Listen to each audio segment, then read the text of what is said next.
وأصحابه أجمعين أشهد أن لا إله إلا الله وأشهد أن محمدا عبده ورسوله أما بعد. Continuing our lessons on Usul Fiqh. Last week we were discussing the issue of the categories, the ahkam at-taklifiyya, and we summarized them in the handout. And this week, inshallah ta'ala, in the group I posted the next handout, which has to do with the adillah, the evidences.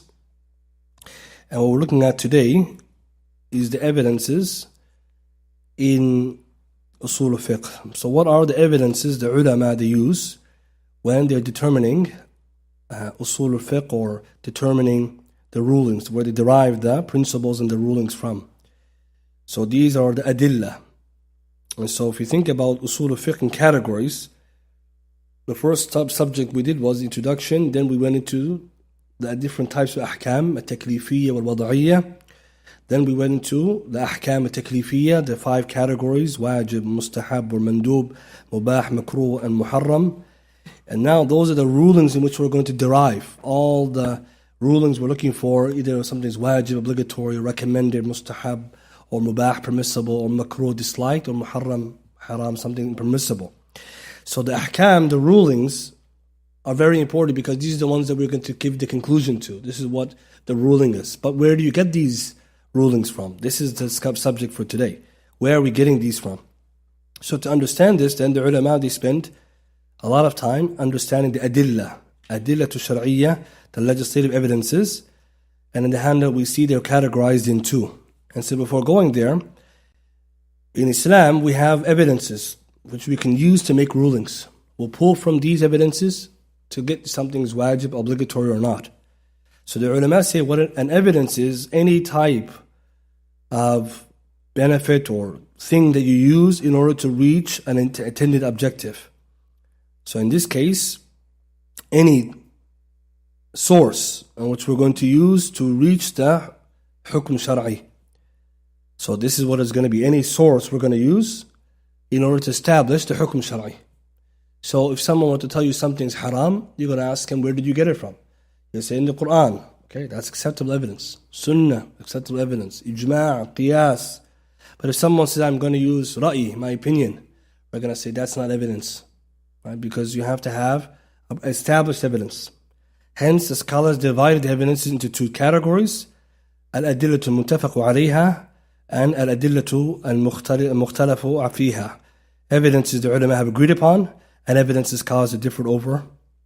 And we're going to get into each one of them. This week, maybe we'll spend more time on the ones that are agreed upon. And the reason why it's important to know this is that there's some evidences, all the ulama agree you can rely upon. And some of them, they differ based on the madhab. Or they may differ on the application of that, or the details or conditions for it. So sometimes the difference of opinion in a ruling goes back to if they agree upon evidence or not. Or they use evidence they don't agree upon. So we're going to see that in a second, the implications. But a principle we need to use, a principle in the chapter of evidences, al-aslu fil adillati shar'iyya al-umum, that the origin of legislative evidences is generality. إلا أن يدل على خصوصيتها دليل. إلا, except that, أن يدل على خصوصيتها دليل, except if there's an evidence to indicate its specification. In easier terms, all evidences are considered general until proven otherwise. All evidences, you consider them general until proven otherwise. So if you find an ayah in the Quran, a hadith, authentic, you find some ijma' ulama, the rule is this is general. We're not going to specify it to some scenarios over others except for proof. So the reason why this is important is that when you can go to the Quran and Sunnah freely, again the ulama they do this to pull evidences. If someone will say, how come you're using this to establish a general ruling? Why don't you say this is specific? So they say, well, the ruling is that all evidence is general until proven otherwise. So this is helpful. Why? If I bring you an ayah, you're not going to ask me that the ayah is not evidence because it came down in the 10th century or the 5th century. Okay, yes, it did come down, but it's not going to be specific. We're going to go and say the origin is generality. Later, we may find out that the evidence is specific to other evidences, but right now we just go with that rule. So why is this helpful to know that? You can check the Quran and Sunnah freely. That's how you're supposed to do it. If someone says, go and get evidence, it already implies you can go to the Quran and Sunnah and take it. But if I told you find the evidence, and the only evidences you can use are the ones which are restricted, then we're not going to find anything, because we're going to find always something restricted. So the ulama, when they talked about this, they said that the rule is generality is more than specification. Most of the evidences in general rule is a general. So just remember that. The reason being that Rasul sallallahu alaihi wasallam came to explain the religion and all of its components. Hence, the religion in generality is encompassing everything that we need, and we can use it any time and place. Now, if we go to the chart in front of us, we have two evidences, two types. Evidences scholars agreed upon, and evidences scholars differ over. And so we can see, if someone were to ask us, what are the evidences the ulama agreed upon? There are four. There are four. Number one, the Quran. Number two, the Sunnah. Number three, al-ijma', consensus. And number three, al-qiyas, analogy. These four, all four madhabs, and all the ulama agree, right, except for very few, right, but they agree that these are the evidences. The foundation of these four evidences are the Quran and Sunnah. So the Quran and Sunnah inform the consensus analogy, hence they come on the top. So Quran and Sunnah are the main evidences Allah revealed. From them we derive consensus and analogy. And we're going to look at each one of them in brief to see how they work, because each one of these evidences is its own research in terms of what is its meaning, what are its conditions, how do you use it, when do you don't use it. So we're not going to go through all of them today. We're just going to look at the ones they agreed upon, and next week we'll look at the ones they differed over. And what we'll look at is how these evidences help us form our opinions. But the ulama, when they talk about evidences, in order to really get into it, they went deep into the definitions and the types and the categories. And truth be told, some of them is not applicable to everyday fiqh. For example, some of the mabahith, the research or in the investigation underneath the title of the Quran, are aqeedah related. Like, what is the Quran, the speech of Allah, but this is the fiqh. Fiqh deals with ahkam amaliyah. So some of the ulama say we're just going to get to the part where we need for fiqh. Otherwise, there's aqeedah issues there. So we're going to see that sometimes when you go in each of these subjects, you get away from usul fiqh to other subjects.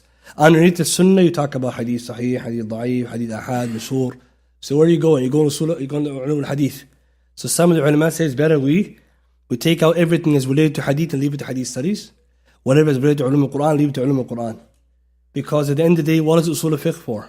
The rules and principles needed to derive the ahkam amaliyah, the actions of the servant, which are actions, the rulings of the actions. So the reason why that's useful, we can trim it to make it a little easier. Otherwise, sometimes the discussion is very long and it's not applicable to every scenario. Before continuing, the evidences which the scholars differ over, let's look at them for a second. I put here 1, 2, 3, 4, 5, 6 of them, although there are more. And so here, these are called al-adillatu al-mukhtalafu fiha. The ulama differed over them in either their application or their hujjiyah, the validity. So sometimes they differ on the application of the evidence. Or number two, it's hujjiyah, its very validity. They actually differ if it's actually a proof or not. Or number three, its conditions, how to use it or when to use it. So this means that some of the evidences you can rely upon depends on your own conclusions on this matter. Some madhabs may accept an evidence and others may not. Hence that madhab, they will not use that evidence, but resort to another. Hence they will have a different ruling. And you and I may resort to that evidence and therefore have a different ruling.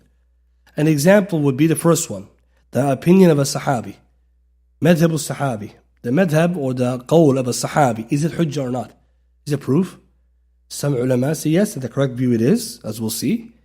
But some ulama, they say not so much. And therefore, if you don't take that opinion, you may not use that as your proof when there's no Quran or Sunnah on the topic, or ijma' or qiyas. Or even before going to qiyas, you just pull that one. For example, Imam Ahmad in his madhab, they use the Sahaba's opinion a lot. And you look at other madhabs, they don't. Imam Malik, for example, I didn't put it here as a 6, but one of their go-to is the a'mal ahl Medina, the actions of the people of Medina. We didn't put it in the list because qawl al-sahih, it's not a hujjah. It can be part of ijma', but it's not a hujjah by itself. Why? Because we know that the Sahaba or the Salaf in Medina are not the only group. There could be others who differ with them.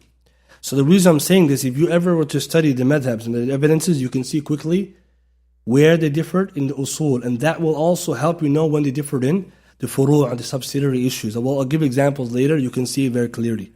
So just to read the 6, the opinion of a companion, madhab as-sahabi, or the opinion of a sahabi. Madhab means opinion. You can say it's more than that. It's his madhab, his opinion, his actual belief that he held. Sometimes the qawl, or the amal al-sahabi, they call it, or the qawl al-sahabi, or madhab al-sahabi.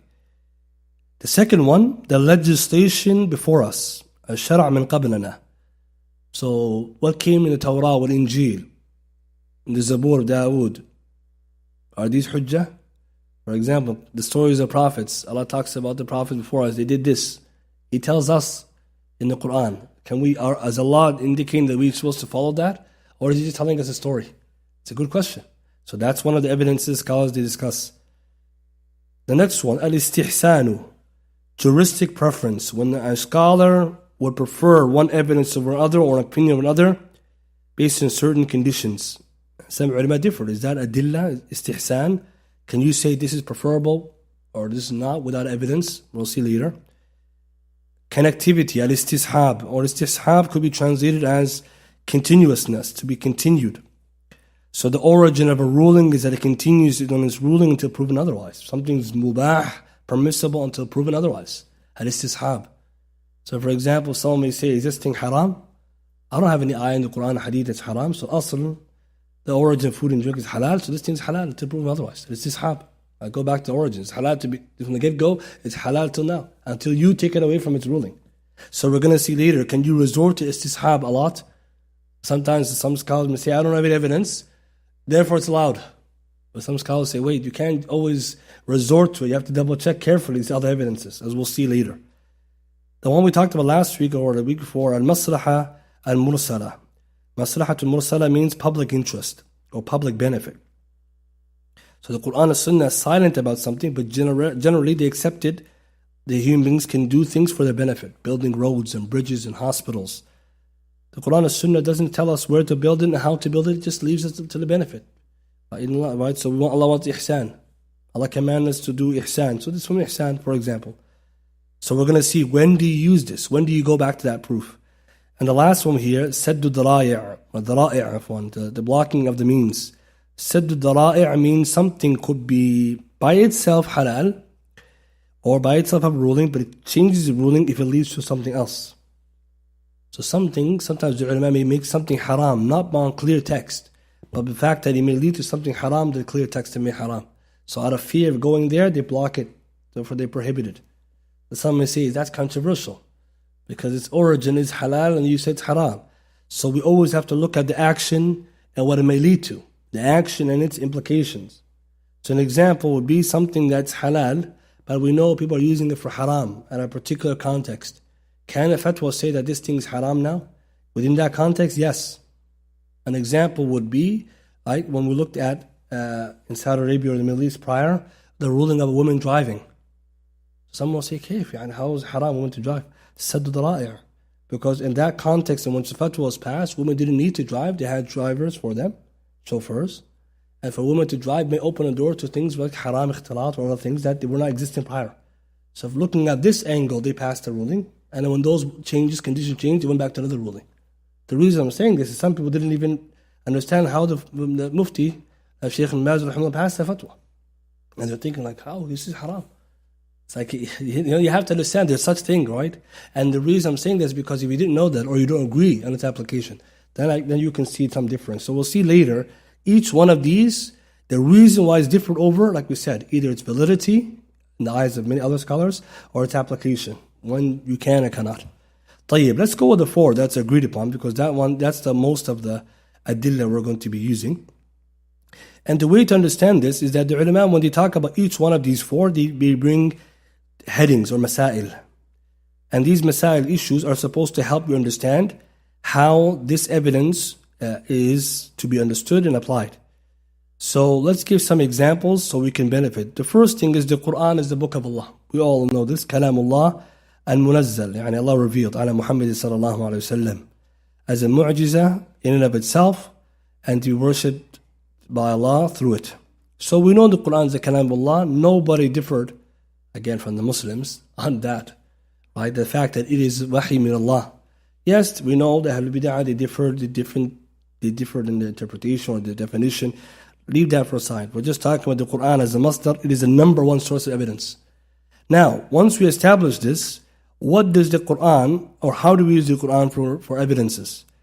The ulama said the Quran has ayat, about 6,236 ayat, and from those ayat, there are ayat of ahkam.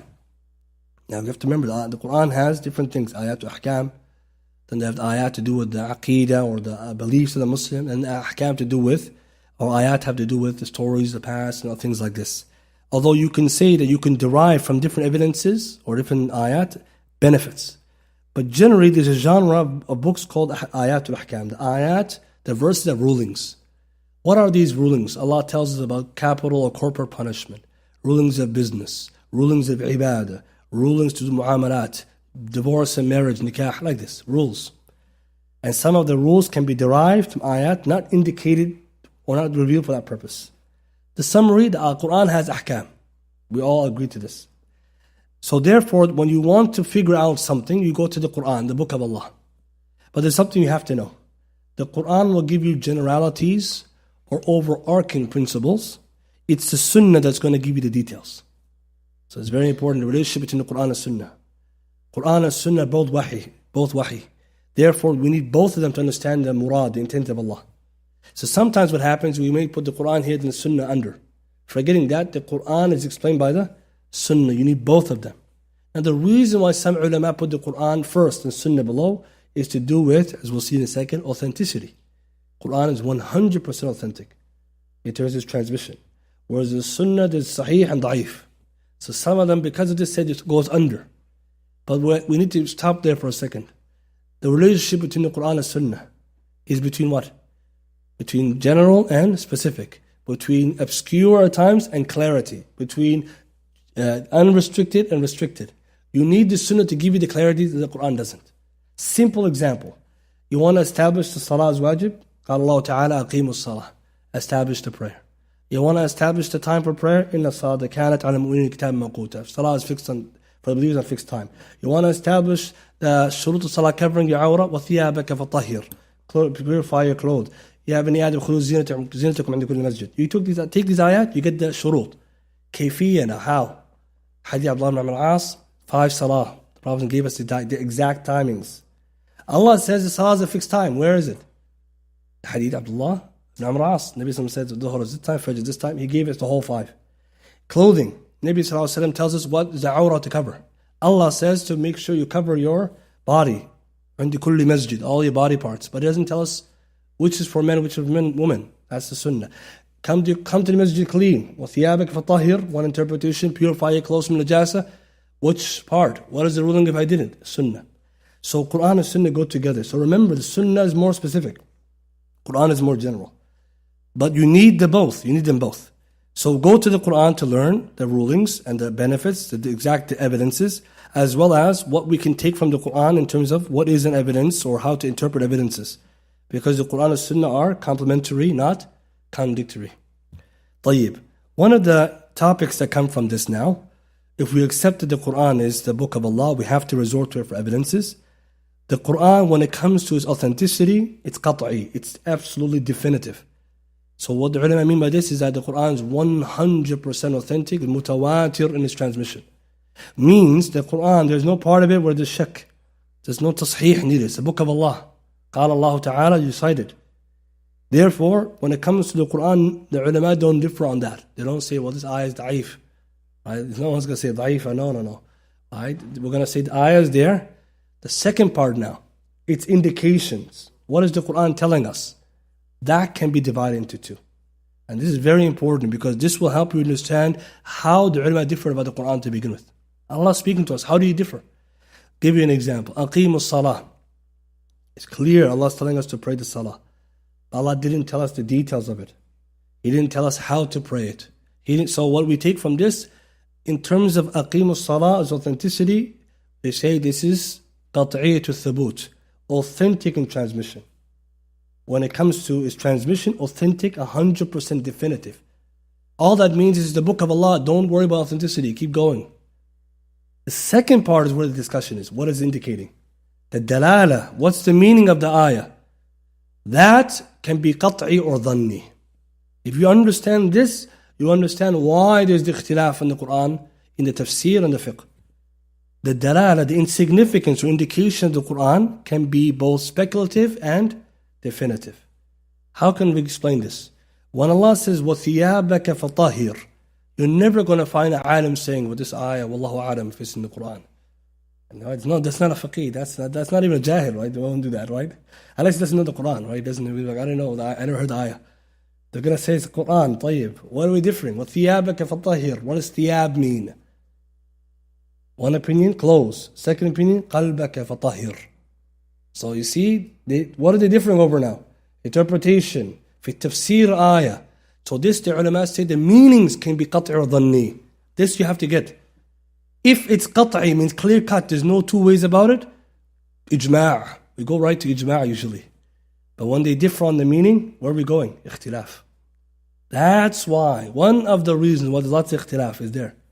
That the ayah in the Quran is qat'i in terms of its authenticity or its thabut, qat'i to thabut, in terms of its authenticity or its transmission, and then dhanniya in terms of its interpretation.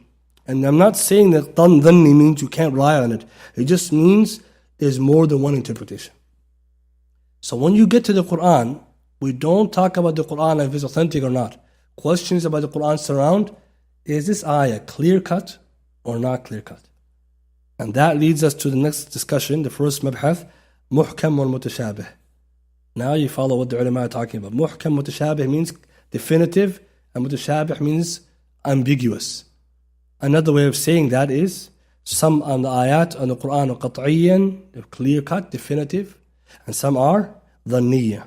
Muhkam just means clear as day. Kitab uhkimat ayatuhu, clear. But that doesn't mean that there's some parts of the Quran are not mutashabih, are not ambiguous.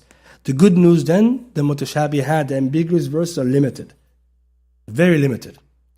That doesn't mean that it can't be dhanni, speculative. I'm talking mutashabih like no one knows what it means. It can mean this, it can mean that, Allahu a'lam. No, there's no such, very few things. An example, what's something mutashabih only Allah knows? The kayfiyya of the sifat al-Rahman. We know Allah has a hand. How's the hand? That's mutashabih. Kayf. La ya'lamu ta'wiluhu illa Allah. That's the correct interpretation. Only Allah knows the kayfiyya of His sifat. In terms of the meaning, وَرَاسِخُونَ فِي الْعِلْمِ, they know it. You see this ayah where it goes, they went both ways here. What the ayah is saying us, does Allah have a hand? بَلْ يَدَاهُ مُبْسُوطَتَانِ. What is the hand like? لَا يَعْلَمُهُ إِلَّا اللَّهِ. So that's a mutashabih. Wallahu a'lam, that one. Another example, qiyamah. We know about qiyamah is coming. When is it? لَا يَعْلَمُهُ إِلَّا اللَّهِ. That's mutashabih. But everything else is clearly explained. That's why the rule is, any ayah which is ambiguous, you carry it upon the one that is clear-cut. The reason why this is useful is that aqidah and fiqh, you can do that.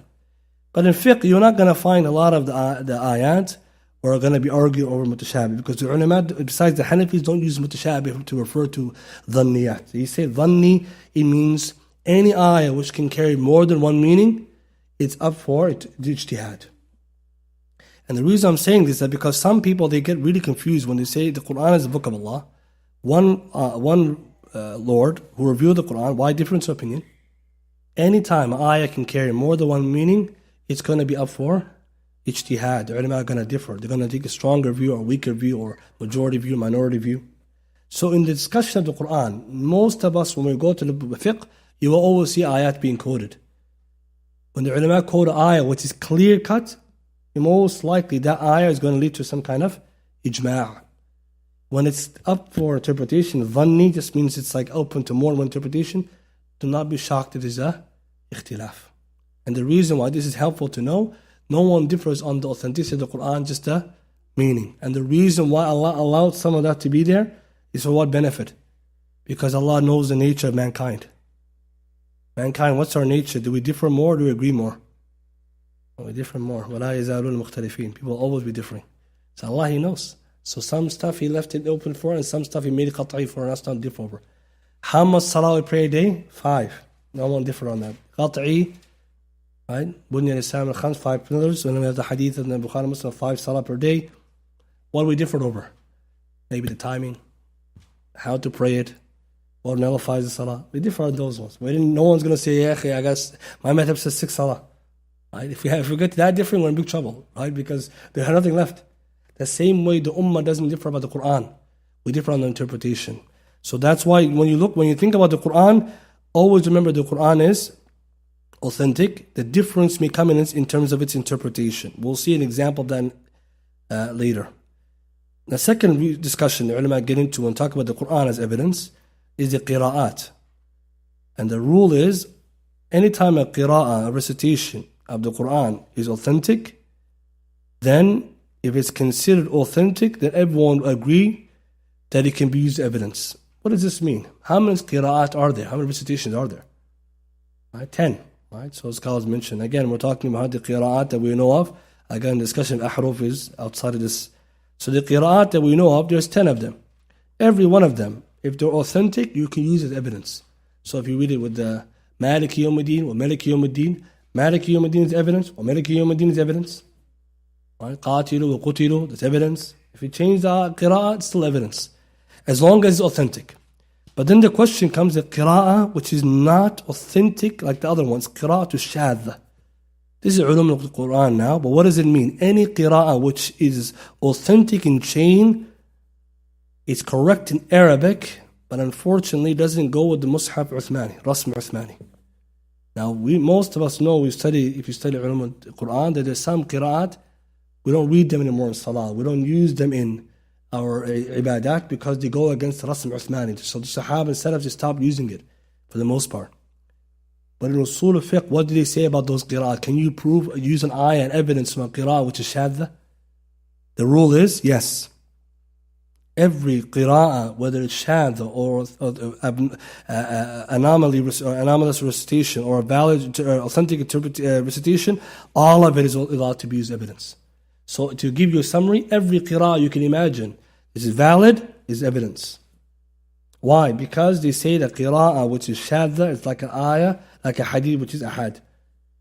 So to give you this, to make it easy for you, anything in the Quran is authentic from the Sahaba and Salaf, it's allowed to be used as evidence. And the reason why this is important, sometimes the evidences can be the way you read the ayah. Again, we're not looking at an example yet, but we're going to see. So the rule is, the qira'ah of the Quran, authentic, is valid. Again, going back to what I said, when the Quran, we don't talk about authenticity. Quran is authentic. If it's a qira'ah is authentic, accept it. If a qira'ah is shadha, it means authentic, but not Uthmanic, still allowed to be used. Why? Because it's authentic. So the rule of the Quran is authenticity. The book of Allah subhanahu wa ta'ala, Sahaba, they narrate it authentically, then it's acceptable. Another example to give you this, we know when somebody fasts or made an oath and they broke their fast. Broke their oath. Now they got to fast 3 days. A discussion in fiqh, do you fast 3 days in a row or 3 days separately? So many ulama say, well, you can do it 3 days in a row or you can do 3 days separately. So some ulama say it's better to do it 3 days in a row. Because they bring the qira'ah of Ibn Mas'ud, فَسِيَامُ ثَلَاثَةِ أَيَّامٍ مُتَتَابِعَاتٍ. He has this wording in his qira'ah. So it's supposed to be فَسِيَامُ ثَلَاثَةِ أَيَّامٍ, 3 days. But he has mutatabi'at in a row. So someone will say, can we take that qira'ah and say it's better to do 3 in a row or 3 separately? Group of ulama say yes, another might say no. What's more correct? Yes, you can use it. Because we said the Quran is the Quran. If it's authentic from the Sahaba, if it's Quran, you can use it. And the reason why this is, again, there's limited examples of this, but that just shows you how a qira'ah which is authentic can implicate a different meaning or give you a different ruling. Any qira'ah which is not authentic, though, cannot be used. And what is an inauthentic qira'ah? When it goes against Arabic language or it's not authentic in its chain. So alhamdulillah, most of fiqh, you're not going to worry about that. So you don't have to worry too much about that because the difference of opinion there are not as many, but they do exist. We'll give a couple more examples later. Another benefit, the Quran, because it's the book of Allah, we can discuss its meanings, its wordings, its used. The Quran has both wordings, or arguably the wordings, can they be divided in terms of their meanings into haqiqa wal majaz. To summarize this discussion, the origin is all the Quran, the ayat of the Quran, should be understood to be literal, not figurative, except with proof. And when we say proof, is that it can be proven and indicated by the language itself or understood by its context. So take the Quran literally. It's literal, the book of the Quran, because Arabic language is that way. And we understand it the way the Sahaba understood it. That's the benefit. We don't interpret the Quran in modern context. So we take an ayah, a word everyone knows, and we just say, oh, it could be something else. Be careful of that, because some people today, they know what they're doing. They can't play with authenticity of the Quran, but you can try to play with its meanings, which leads to the last discussion related to this. The Quran gives us different realities or definitions. And this is very useful. The definitions in the Quran and Sunnah are three types. It's very important to know this because it will allow you to understand why sometimes there's a difference of opinion about what we're discussing. The ulama call al-haqa'iq, but you can translate it as definitions or realities. But definition is the easier one to understand it. Every word has three possible definitions. And they use the word reality, but I think definition is easier to remember. Number one, an Islamic legislative definition. So al-haqiqatu shar'iyya or Islamic definition. Okay, Islamic definition. Number two, a customary definition. Al-haqiqatu al-urfiyya, but we're going to use the word, that definition. So we're going to say customary definition. What the people talk about or define it as. So not the Quran and Sunnah define it as, what the customs of the people define it as. And number three, al-haqiqatu al-lughawiyya, the linguistic definition, what the language defines it as. If you understand this, you notice how ulama always begin the chapters talking about the linguistic definition and technical. You always wonder, what are they talking about there? This, for every Arabic word the Quran uses, there is a technical definition, but before that was a linguistic one. So the Quran builds. So that's what the ulama always talk about linguistic. Why? To show you how the Quran and Sunnah changed the definition, added. What is the benefit behind this? When you get a word in the Quran and Sunnah, how should you interpret it? The rule is this. Any word found, okay, when it comes to the ibadat, okay, remember this. When it comes to ibadat, acts of worship, and when it comes to business transactions, always give preference to legislative definitions. When it comes to ibadat, wal-uqud, in business transactions, we give preference to the legislative definitions. What the Quran and Sunnah gave us a definition. When Allah said, praise salah, what does salah mean in Arabic? Dua. When Allah said, praise salah, what did He mean? The salah you pray. Aqimu salah, you're not going to go like this, right? If you did that, you'd be like, hey, you got it wrong. That's the wrong understanding. You're not wrong, but you're wrong. Yeah, you're wrong in the way you interpret it. Why did you go there? Because He said, well, salah means dua. Yes, but this is the ibadah. Ibadah, you go to Islamic definitions. See? The Sahaba, when they got the Quran and came to them, the Nabi, they knew what salah was in general. They didn't know but this way. So Nabi showed them how to pray salah. We already know this, many of us, right? Because when we look at the Quran, that's what we understand. The first thing comes to our mind. Same thing when it comes to uqud, the transactions.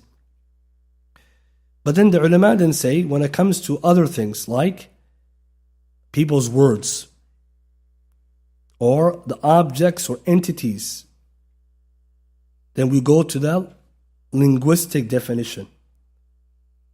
The origin is when it comes to a'yan, entities, wal aqwal, and statements that people, we hold their words according to the linguistic definition. This is important. Only we hold the linguistic definition if there's no customary definition. So to say it easier, people's words and the items, entities are to be interpreted customarily, otherwise linguistically. Customarily, otherwise linguistically. Customarily, otherwise. So if somebody said something in Arabic or English, and in the culture we're in, it means something, we hold it to the urf of the people before we hold it to the linguistic meaning. So when it comes to people's words and the statements and the objects and entities, you interpret them to be customarily, in the customary fashion, and otherwise, if there's no such thing, we go to the linguistic definition. And the ulama also said, also we can interpret people's speech based on their intention too. So if someone said something and he didn't mean that, his niyyah does count. So the benefit behind this is that there's a levels, right? The reason why the ulama spend time on this, some of the difference in opinion in fiqh go back to definitions. Example I gave you, وَثِيَابَكَ فَطَهِّرْ. What is this ayah talking about? Some of the ulama say, وَثِيَاب is just the thiyab that we know. So clothing. So it's going to be haqiqi, it's literal. Right? It's a literal word. And its meaning is going to be, because it's an object, it's going to be lughawi. Clothes. Purify your clothes. That's one interpretation. Second group of ulama said this wording is figurative, because Arabs can use the word thiyab to mean qalb. So what are they talking about here? It's talking about a legislative usage or a customary usage. Right? Arabs or linguistic, and another linguistic meaning, which is to mean your heart. Now they're not both wrong. Nobody's wrong here. But in terms of who's writing the better interpretation, is the one, should it be literal or should it be more figurative? So you can see the ulama say both are fine. But some say it's stronger to go with the literal. That's the safer one, to go literal. It means literally clothes. So the benefit we take from this is that you will notice sometimes the ulama, when they're discussing something, no one's worrying about the authenticity of the ayah. No one's arguing about the authenticity of the hadith. They're arguing over the definitions. That's a layer we're going to see later, a layer to go back to. This applies also to the Quran and Sunnah, both. طيب, that's enough on the Quran in general, because the Quran is the masdar most of the ulama agree to. Again, ijma' ulama, all of them agree to. Any faqih is going to agree to it. But the differences we're going to see come back to, at times, interpretations. To give one example of this is go back to what we said about the qira'at. Some of the qira'at that we said are acceptable, and some of the ulama, they might not accept it. So because of this, there could be differences of opinion. So maybe we should give an example of that. Because if someone understands how different opinions are derived, or where they result from, it becomes a lot easier then to appreciate, right, how to solve them. So I'll give one example beyond the one we gave, inshallah ta'ala, and then we move on to the sunnah as much as we can. So we already gave one example. Let's take another example. Okay, so let's look at the ayat al-wudu. Allah subhanahu wa ta'ala, ayat al-wudu, He tells us when it comes to our feet, what are we supposed to do? Wash or wipe? Read the ayah. Hassan, Asim, what's our qira'ah say? War jurikum with the kasra or the fatha? Kasra? So what does that mean then? So Allah is telling us, and your feet wipe. That's what we interpret as. But what is really saying? Your feet wipe, but it's supposed to mean feet wash. So the qira'ah has two, one with the fatha, one with the kasra. Both of them are valid. So the way we're going to interpret then is, when it comes to your feet, if you have no socks, what do? Wash. If you have socks, you wipe. That's because we have two qira'ah, one's fatha, one is kasra. Right? Some of you probably did this before, we looked at it before. That change in qira'ah has changed in ruling. The Shia come and they say you do wiping. Where did they get that from? Now, first of all, we don't even care, right? Most of it, because they're not the Ahl of Fiqh, right? To go back to. So we're not going to look at their view. But where did they get it from? Lahir ayah. They're not going to accept the other qira'ah. They don't, right? So they're going to say, the method of Shia Imamiyya is that taharatuhuma is masah. Because Allah uses the kasra, not the fatha. The reason why this is beneficial for us, one, they tell you that, you immediately know two things. Number one, where he got it from. And number two, why it's not correct. Because you know that he didn't accept, or their method didn't accept that qira'ah. Right? But then we also it's invalid because the jumhur, majority accepted it. Khalas. Right? وَأَرْجُلَكُمْ Go back to Tafsir at-Tabari. He mentions both. Right? So that's a well-known benefit. And that just shows us the benefit that if there's an interpretation, a qira'ah, alongside the mainstream qira'ah, then we're going to take both of them, because what was the rule we said? Qira'ah, if it's authentic, it's hujjah. It's hujjah. So khalas, the ulama did jama'ah, then we gathered them together, and they said, if kasra, it means masah ala jawribain or khufayn. So when someone said, what's the proof of wiping over the socks? Ayat al-wudu with the kasra. washing, ayat wudu with fatha. Beautiful, right? Easy. That benefit is so simple, but so useful because there are many people that didn't know that. Right? So now you can explain to them. But what you actually got from this is better than that. You actually understood sabab khilaf. I get it now, where they're differing. So now you went from there to under the hood. I'm in the debate now, right? I'm in the conversation. What's going on here? Then you can ask a better question. Why does Imamiyya don't accept this qira'ah? What qira'ah they have, right? And did they even accept qira'at? Another bahath, you go another way. And then you find that something more amazing or strange, right? So you're going to keep going to Aqidah. They're going to get out there. So this is one example. Easy. Inshallah ta'ala, we move now to what I said before. The most of the khilafat of the Quran, regarding to the Quran as evidence, is relation to its meanings. Let's talk about the Sunnah real quickly, right? Whatever time's remaining, and maybe the rest we'll do later because we want to spend time on trying to understand the Sunnah. The Sunnah now is more detailed because the Sunnah, we said, explains the Quran more. Hence, the Sunnah, the ulama say, when we use the word Sunnah, what do we mean? The scholars of Usul Fiqh say, ما صدر عن النبي صلى الله عليه وسلم غير القرآن. Whatever has come from Rasul صلى الله عليه وسلم besides the Quran. ما صدر عن النبي صلى الله عليه وسلم غير القرآن. Whatever has come from Rasul صلى الله عليه وسلم aside from the Quran. In relation to three things. من قول, in terms of statement. أو فعل, in terms of action. أو تقرير, in terms of approvals. Hence, whatever the Rasul came with, which is not the Quran, and it's a statement, an action, or an approval, it's called the Sunnah. Now, this is the ulama usul fiqh. Other ulama, they add things like wasf, descriptions, but we're not in that one. طيب, that's the Sunnah. So what's the rule then? Number one, the Sunnah is hujjah. All ulama agreed. Sunnah, Rasul sallallahu alaihi wasallam, hujjah. It's proof. And it's part of obedience to him, alayhi salatu wasalam. So therefore, if you want to know Rasul sallallahu alaihi wasallam's sunnah, we obey him by practicing sunnah, and that includes fiqh. طيب, if you understand this then, what are some of the discussions that come? Some of the discussions that come have to do with categorizing the sunnah, or have to do with the nature of the transmission. So let's use the same thing we talked about before. If the Quran is authentic in transmission, the Sunnah is two types, authentic in transmission and weak. So what do we use in the Usul Fiqh? Only the Sahih Hadith. Da'if Hadith can be used with conditions like the meaning is correct or established otherwise. But the rule is we only want authentic Hadith. Because you can't establish ahkam with da'if things. Because it just means it's not strong enough to mean it came from Allah's Messenger.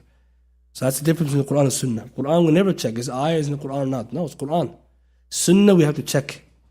So once you authenticate it, or the ulama say it's authentic, second step. What's its meaning? Meaning can be qat'i or dhanni. It could be definitive or speculative. Hence the same issue before. A lot of the difference of opinion in the Sunnah comes from what is the meaning of the hadith? What is the meaning of the hadith? So why am I saying this? You will never find an alim from ulama al-sunnah jama'ah saying that this hadith we don't accept it. They don't say that. Just again, it's a mischaracterization of ulama. What they will always say is this hadith, its meaning they differ over. Its application they differ over. But they're not going to differ over its hadith unless they think it's weak. So if they differ with authenticity, one nature. So now, if someone were to tell you why ulama differ in the hadith, or why some madhab didn't use this hadith, number one, they didn't agree it's authentic. Number two, they differ in its meaning. Number three, they might have agreed it's authentic and its meaning is valid, except there's another evidence that restricts it. So they have another evidence, so they came and gave it something different. So those are three of many reasons. Number one, they didn't agree it's authentic, and that's a lot. Number two, they agree it's authentic but differ in its meaning. What does it mean? And number three, they accept the meaning of authenticity, but the application, they restricted it based on another evidence. For example, can you use the Quran to restrict the Sunnah? Yes. Can you use the statement of a Sahabi to restrict the Sunnah? Yes. as we're going to see later. So why am I saying this? Because some people, they have a black and white world.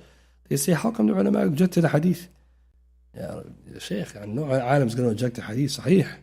Because we go to the Muqaddimah, Sifat Salat al-Albani, all the imams said, the Sah al-Madhab, hadith for madhabi. The hadith sahih is my madhab. So what's the benefit? We got to be more careful. We got to wake up. So Shaykh Islam Taymiyyah has a nice book, Raf' al-Malam an A'immat A'lam. If you read that book, he tells you why different madhabs did not take the hadith.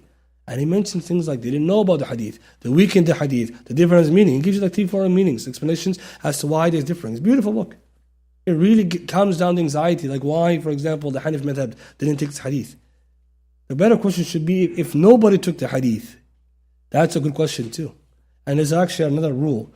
If you find that there's a hadith sahih, and most of the ulama didn't use it, what does that really tell us? It's disputable, its authenticity.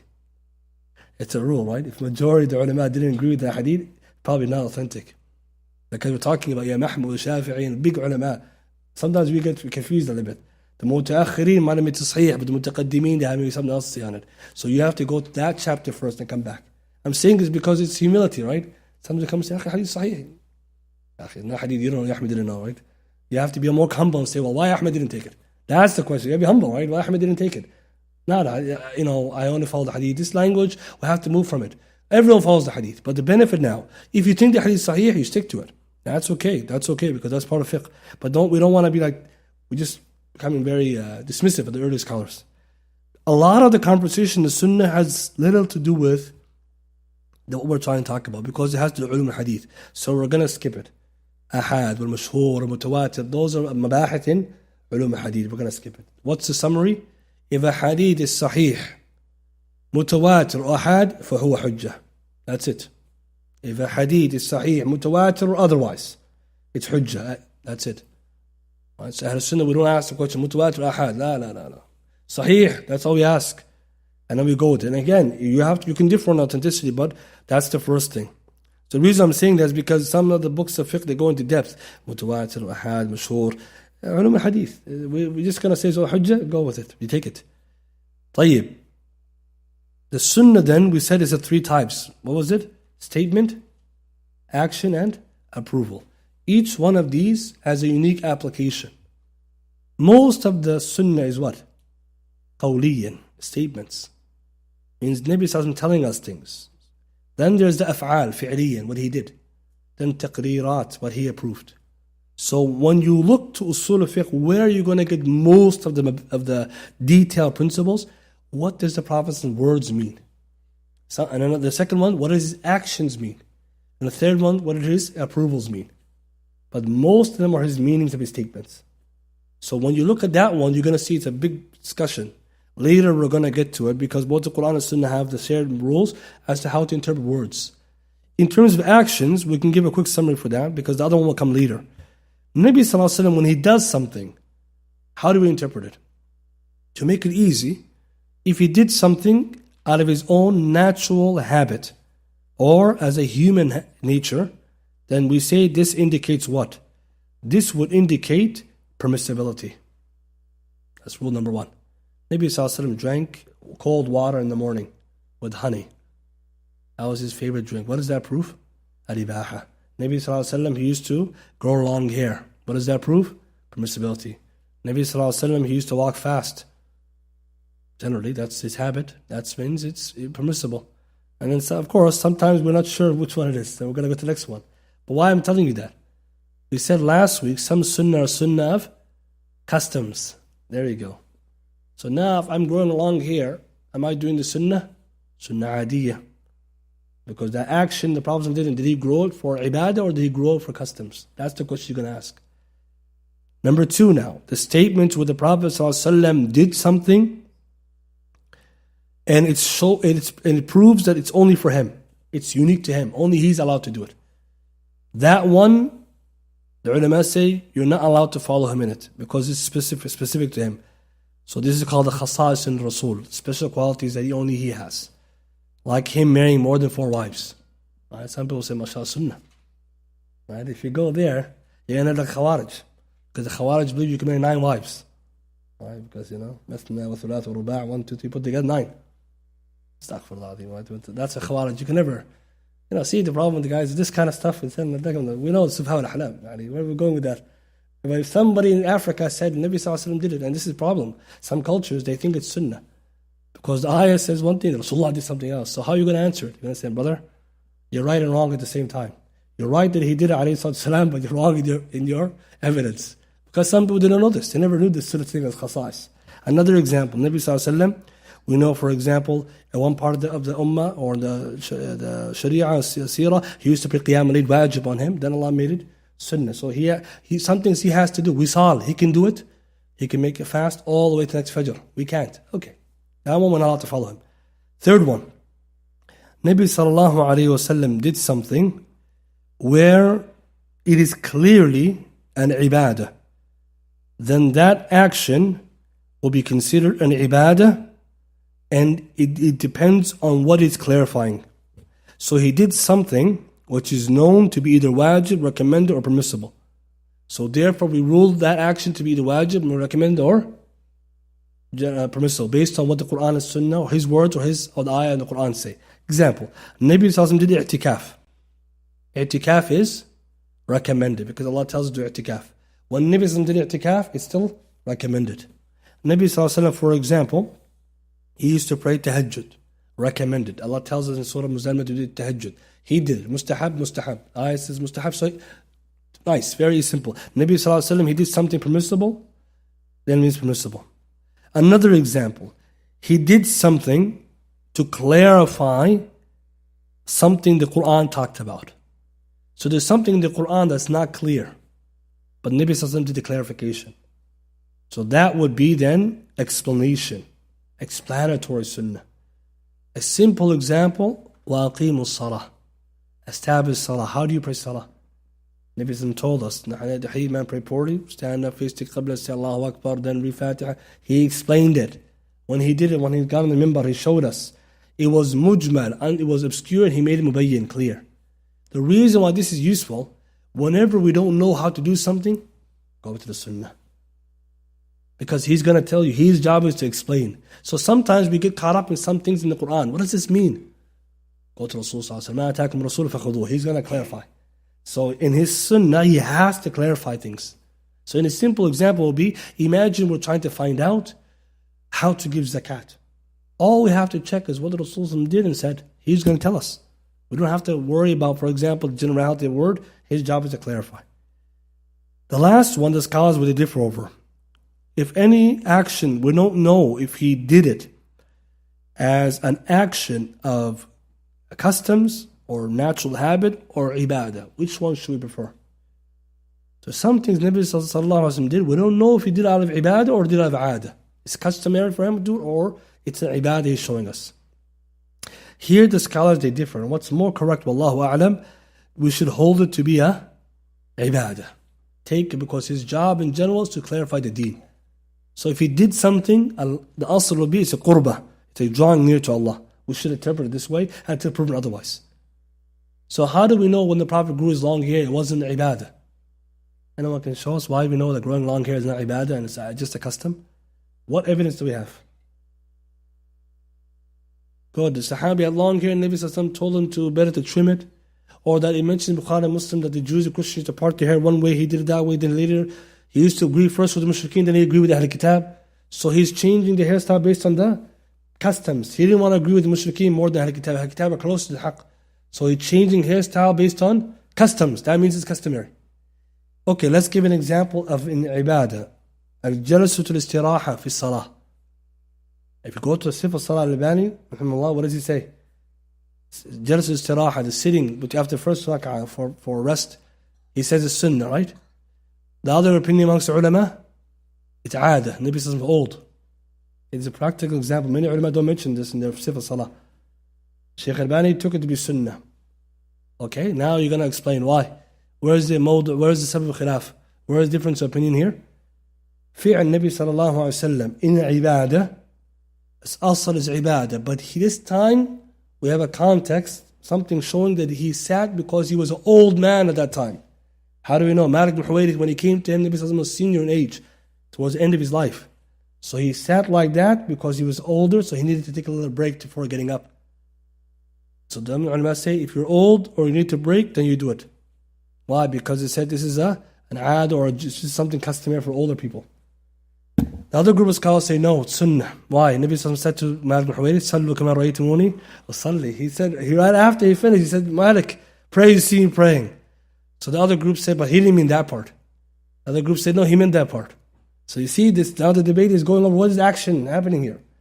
The other group responds, all the hadith that show simple salah, it doesn't mention that, illa Malik ibn Huwayrith. So they say all the hadith of simple salah, the only one that says just salah is his hadith. So how can we say this is not the Prophet older now? The other group responds and says that even the Prophet, if he knew this, it's not allowed for him to delay explanation in time of need. So he should have told him that this part don't do.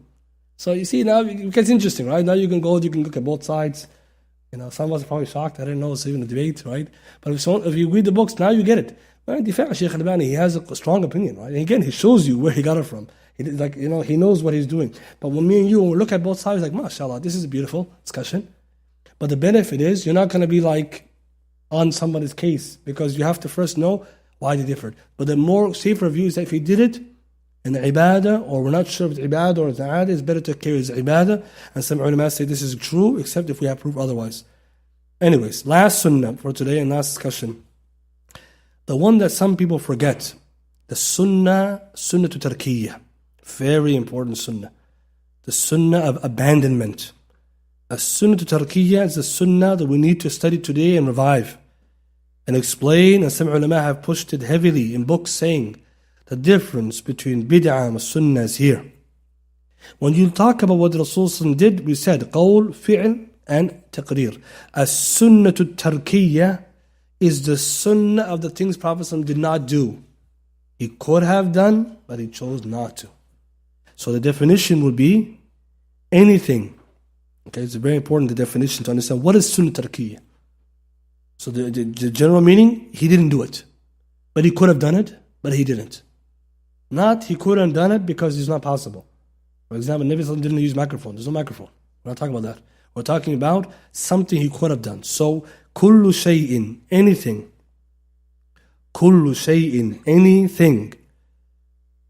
Wujida sababuhu, in which its cause existed. Wujida sababuhu, its sabab, its cause existed. في عهد النبي صلى الله عليه وسلم, in the lifetime of Rasul صلى الله عليه وسلم. كل شيء وجد سببه في عهد النبي صلى الله عليه وسلم. Anything whose cause existed or its means existed in the lifetime of the Prophet صلى الله عليه وسلم. Okay, so far we're here. وَلَمْ يَفْعَلْهُ, but he didn't do it. وَلَمْ يَفْعَلْهُ, but he didn't do it. مع وجود, with the presence, al-muqtadi lahu. What does that mean?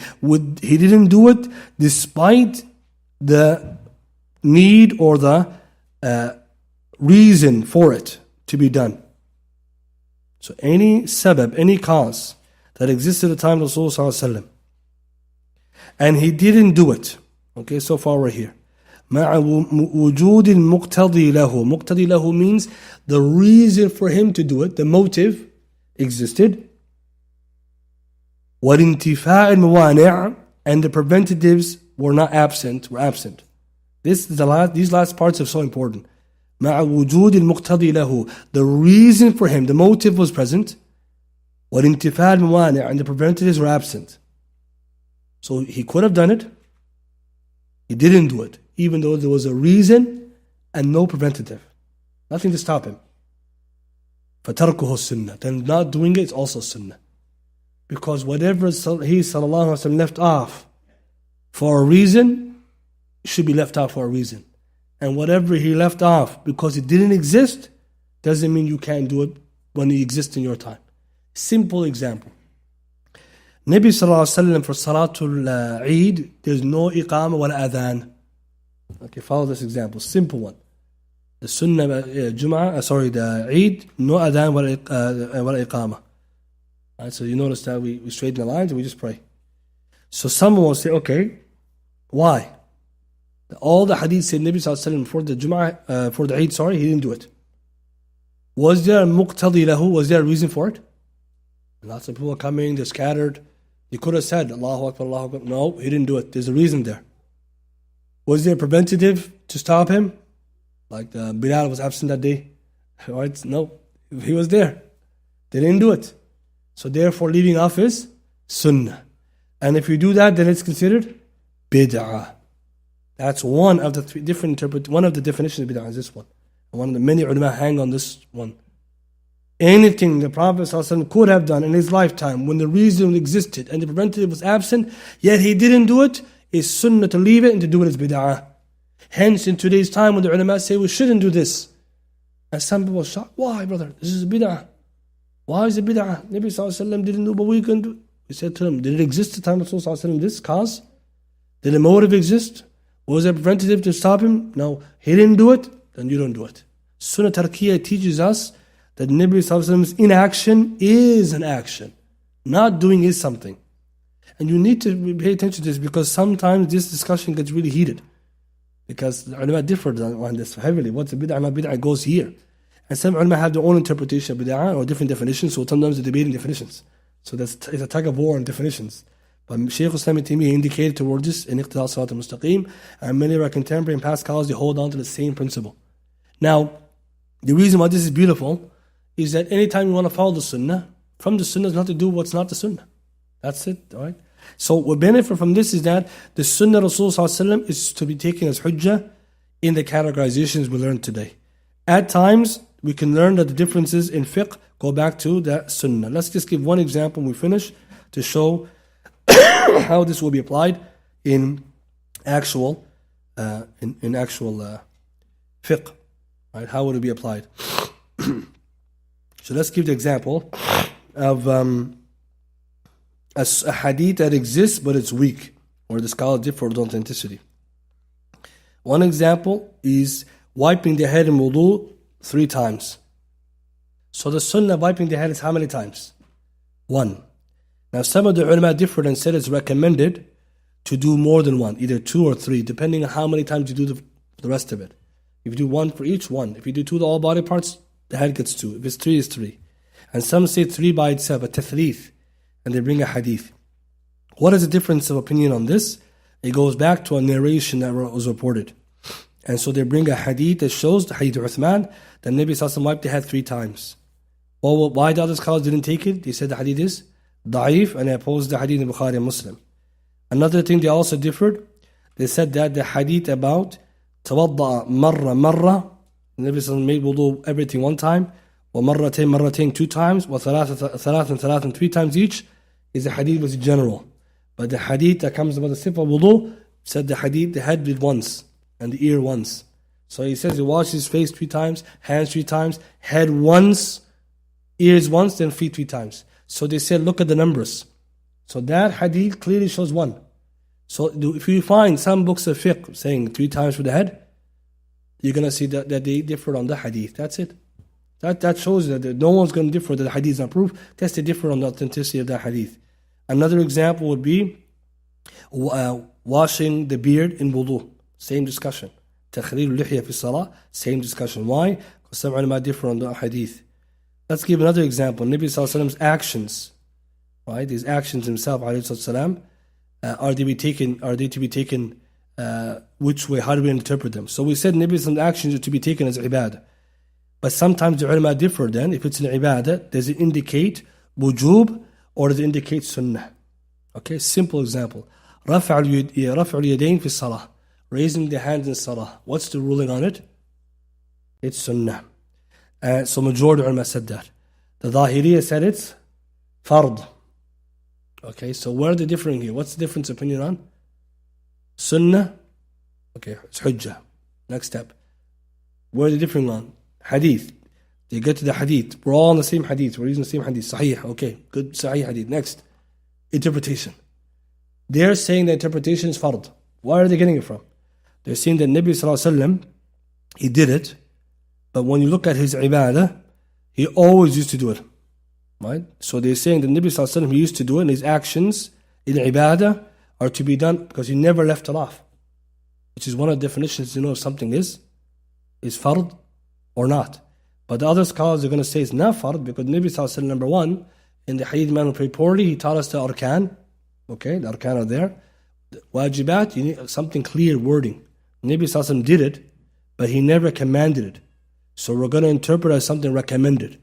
Because if you want to say it's wajib, you need something definitive. You can't use indications because wajib means it's sinful if we don't.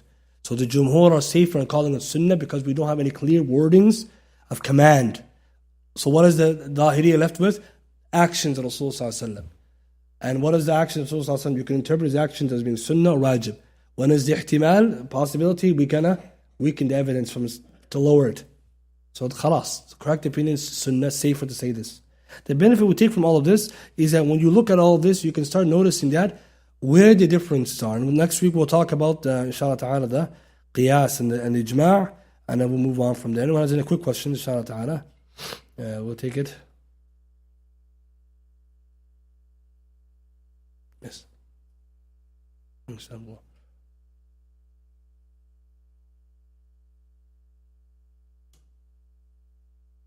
So good, washing the beard. And the brother said, can we say it's part of the face, hence it's something legislated?